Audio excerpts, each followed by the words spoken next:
Good morning friends. हमने पहली 2 video में पहले लेसन का एक प्रश्न देखा था। उस प्रश्न के उत्तर आपको आए होंगे, मैंने समझाए थे। अब हमारे पास दूसरा प्रश्न है कि चित्र का अवलोकन करके प्रश्नों के उत्तर दीजिए। बराबर। अब हमारा पहला प्रश्न है, टायर फटने पर क्या क्या हुआ? तो आपको पीडीएफ दिखने मिलेगी और पीडीएफ में आप देख सकोगे कि टायर कैसे फटा और तब क्या क्या हुआ। तो आप देख सकोगे कि गुब्बारे वाले का गुब्बारे उड़ गए, फुटपाथ पर जो मोची बैठा था वह रास्ते पर आ गया, उसकी सभी चीज़ें बिखर गई। कुत्ता मुंह लटका कर सो गया था, वह भी जाग गया। साइकिल वाला उसकी हवा भर रहा था, वह गिर गया। कुंजड़ी यानी कि सब्जी बेचने वाली है, उसकी सब्जी बिखर गई। रास्ते पर जो साधन चल रहे थे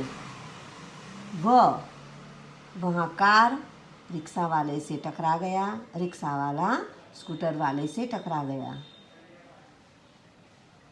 इसके अलावा पक्षी जो बैठा हुआ था वह भी आकाश में उड़ गया। यहाँ इस तरह आपको टायर फटने पर क्या क्या हुआ वह लिखना है। और भी आप अपने शब्दों में जो जानते हो, जो कुछ देख सकते हो, वह लिख सकते हो। दूसरा प्रश्न है, टायर के अलावा फटने वाली चीज़ों के नाम बताइए। तो यहाँ आपको टायर के अलावा फटने वाली चीज़ों होती है, क्या क्या फट सकता है, यहाँ आपको सोचना है और उसके नाम बताने हैं। तो टायर के अलावा क्या क्या कौन कौन सी चीज़ें फटती है? तो आप कह सकते हो गुब्बारा, गुब्बारा में ज़्यादा हवा भरो तो फट जाता है। पानी से भरो और किसी के ऊपर फेंको तो फट जाता है। इसी तरह से फुटबॉल जो होता है वो भी फटता है। तो आपको नाम लिखने हैं, गुब्बारा, फुटबॉल, बास्केटबॉल आदि आप लिख सकते हो। इसके अलावा एक और चीज़ है, आप यात्रा कर रहे हो और यात्रा करते समय आप लंबी यात्रा हो तो तकिया ले जाते हो हवा भरने वाला, उसके अंदर भी जो आप ज़्यादा हवा भरो तो वो फट जाता है। तो वो तकिया भी आप लिख सकते हो। अब आपको सोचकर लिखना है।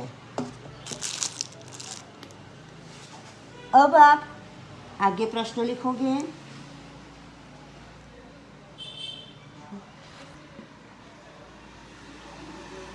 टैक्सी वाला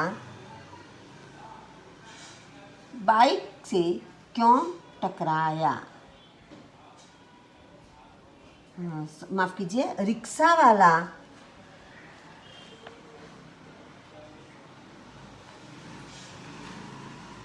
टैक्सी वाला बाइक से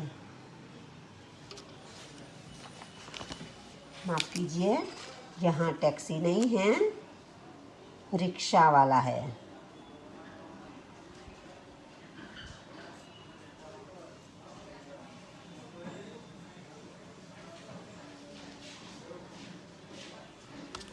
बाइक से क्यों टकराया?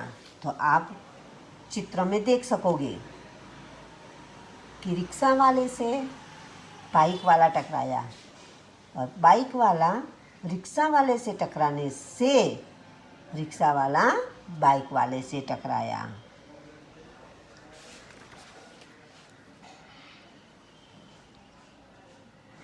अब यहाँ ये भी लिख सकते हो कि रिक्शा वाला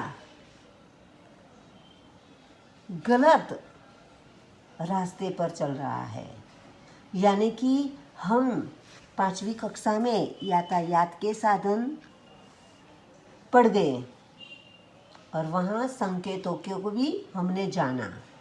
तो इन संकेतों में हमने यह भी जाना था कि वाहन हमारा जो साधन है यातायात के, तो वो कहाँ कैसे चलाने हैं। तो गलत रास्ते पर चलने से भी हम एक दूसरे से टकरा जाते हैं। तो यहाँ पर भी ऐसा ही हुआ कि रिक्शा वाला जो है वो गलत रास्ते पर चल रहा है और इसीलिए बाइक वाले से टकरा गया।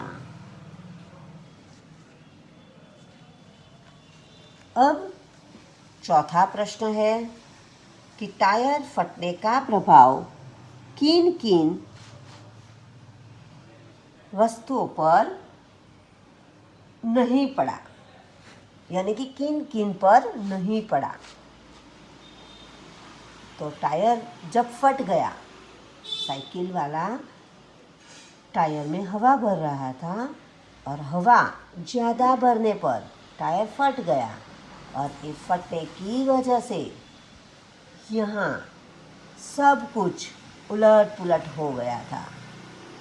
सब जहाँ जो बैठे थे वो कहीं और गिर गए, चलने वाले भी अपने रास्ते से आगे या पीछे निकल गए, रास्ते पर चलने वाले साधन भी उसे देखने की वजह से भी एक दूसरे से टकरा गए हो।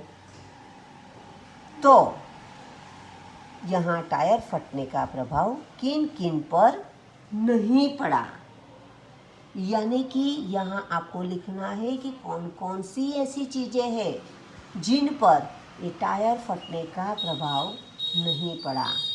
तो यहाँ आप लिख सकते हो कि टायर का प्रभाव या टायर फटने की आवाज़ से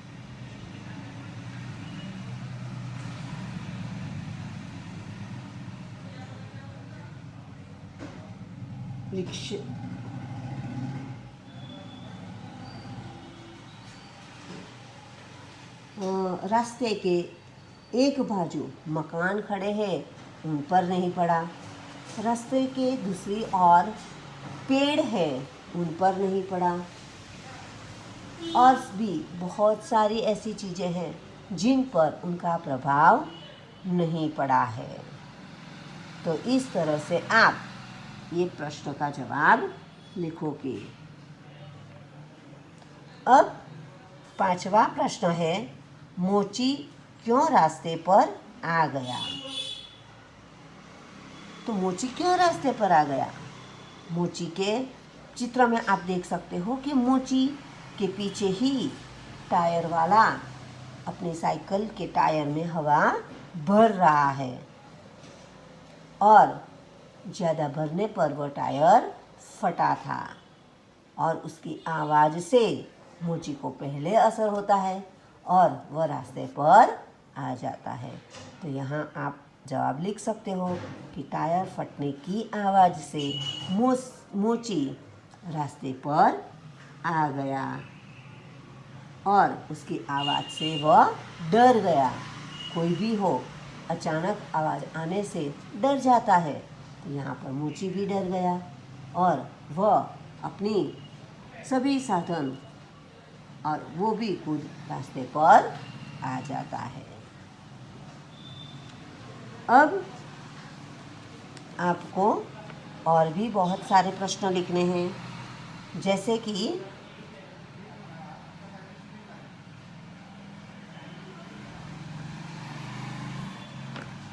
रबर से बनी हुई चीज़ों के नाम लिखिए। यहाँ आपको रबर से बनी हुई चीज़ों का नाम लिखना है। कौन कौन सी चीज़ें रबर से बनती है, सोचो। तो आप कह सकते हो यहाँ पर, तो गुब्बारा, बस, साइकिल, स्कूटर, रिक्शा, उनके जो टायर हैं वो भी रबर के होते हैं। और क्या क्या चीज़ें होती है, तो बास्केटबॉल रबर का होता है, वॉलीबॉल वो भी रबर का होता है। तो इस तरह से इन चीज़ों के आप नाम लिख सकते हो। एक और चीज़ है गेंद, छोटी सी, जो बॉल बैट आप खेलते हो वो भी रबर से बनता है। तो आप गेंद भी लिख सकते हो। दूसरा, जिनका आप हर रोज़ उपयोग करते हो, लिखने वाली पेंसिल जो होती है, वो पेंसिल से लिखा हुआ रफ करने के लिए, निकालने के लिए जो आप रबर का उपयोग करते हो, वो भी रबर का बना होता है। तो इस तरह यहाँ आपको उनके नाम लिखना है। अब है दूसरा प्रश्न, टायर फटने से पहले क्या हो रहा था। यानी कि टायर फटा तो सब अलग अलग दिखाई देने लगे। तो उसके पहले हमने पहले चित्र में देखा था कि क्या क्या हो रहा है। हमने उसमें आंसर यानी कि उत्तर भी लिखा था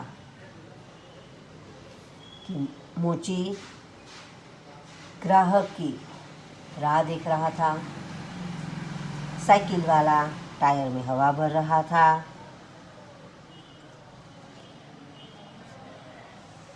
कुंजड़िन अपनी टोकरी में सब्जी बेचने के लिए सब्जी फल लेकर जा रही है, गुब्बारे वाला गुब्बारे लेकर खड़ा है, पक्षी एक डंडे पर बैठा हुआ है। इस तरह से आप आगे जो प्रश्न में लिखा है, चित्र में दिखा है, सब आपको यहाँ लिखना है। अब उसके आगे प्रश्न है तीसरा, टायर क्यों फटा। क्यों फटा टायर, आगे हमने बात की। तो कभी कभी ऐसा होता है कि हमारे साधन जो होते हैं, उन साधन में यानी कि साइकिल, मोटरसाइकिल, स्कूटर, बस, रिक्शा जो भी है, तो वह चीज़ पुरानी हो जाती है। और पुरानी चीज़ों में ज़्यादा हवा भरने से भी टायर फटता है। हो सकता है यहाँ भी ऐसा ही हुआ हो कि टायर पुराना हो और हवा ज़्यादा भर लेने से टायर फट गया। तो आपको इसका उत्तर लिखना है। अब चौथा प्रश्न है, टायर फटने के बाद क्या क्या हुआ। अब हमने चित्र में देखा तो क्या क्या हुआ टायर फटने के बाद। मोची रास्ते पर आ गया, कुंजड़िन जो साग बेचने माफ़ कीजिए सब्जी बेचने जा रही है, तो उसकी टोकरी अपने सर से नीचे आ गई, गिर गई। टायर में हवा भरने वाला भी गिर जाता है, गुब्बारे वाले के गुब्बारे आकाश में उड़ जाते हैं, पक्षी जो डंडे पर बैठा हुआ है वह भी उड़ जाता है, कुत्ता जो मुंह लटका कर सो रहा है वह भी घबराकर उठ जाता है, रास्ते पर जो वाहन चलते हैं वो वाहन चलाने वाले भी वहाँ पर ध्यान देने से एक दूसरे से टकरा जाते हैं। यहाँ पर रिक्शा वाला मोटरसाइकिल वाले से टकरा जाता है। तो यहाँ ये सभी चीज़ें आपको लिखनी है। अब दूसरा प्रश्न है, निम्नलिखित परिच्छेद को पढ़कर उसका सुलेखन कीजिए। यहाँ पीडीएफ भी मैं उसके साथ दूंगी। तो पीडीएफ में आपको एक परिच्छेद यानी आप जिन्हें फकरा कहते हो, पैराग्राफ कहते हो, वह पैराग्राफ अच्छे अक्षर से सही मात्रा के साथ आपको लिखना है। अल्पविराम, पूर्ण विराम, आश्चर्य चिन्ह, अवतरण चिन्ह जो भी आए वह आपको वहाँ बताना होगा। तो यहाँ इस लेसन में आपको 3 प्रश्न यहाँ है जो आपकी हिंदी की नोट में अच्छे अक्षरों से लिखना होगा। Thank you.